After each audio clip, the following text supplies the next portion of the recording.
The Scepter of Fire, Book 4 in the Oliver Blue and the School for Seers series, written by Morgan Rice, narrated by Harper Reeves. Prologue. Oliver gazed down into Esther's eyes in disbelief. They seemed to be getting greener and greener with every second that passed, as the power of the elixir restored her health. "You saved me, Oliver," she said, tears glittering in her eyes. She pulled herself out of his embrace and up to standing. Oliver did the same, staring at her like she was a ghost.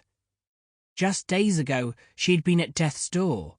Now she was standing tall and strong, looking more beautiful and radiant than ever. In fact, she almost appeared to be glowing. "Esther?" Ralph exclaimed. "Whoa," Walter murmured.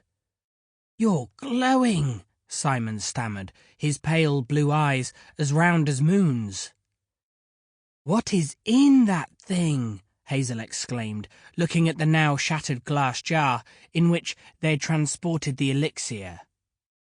Before Oliver found his tongue, a sudden judder like an earthquake brought him back to the here and now.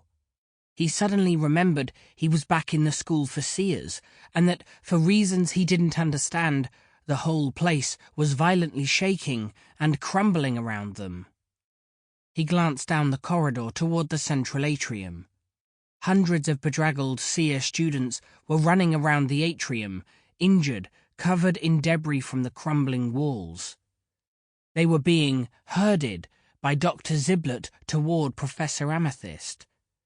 That's when Oliver realized what was happening.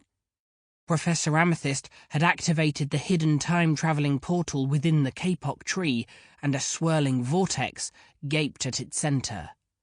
The seer students were hurrying inside, whooshing away to who knew where. The school was being evacuated.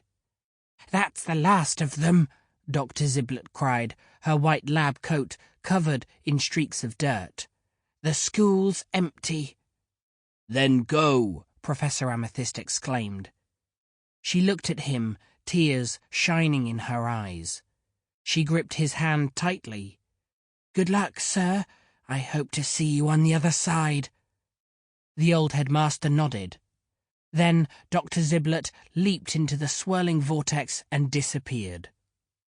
Oliver couldn't quite believe what was happening.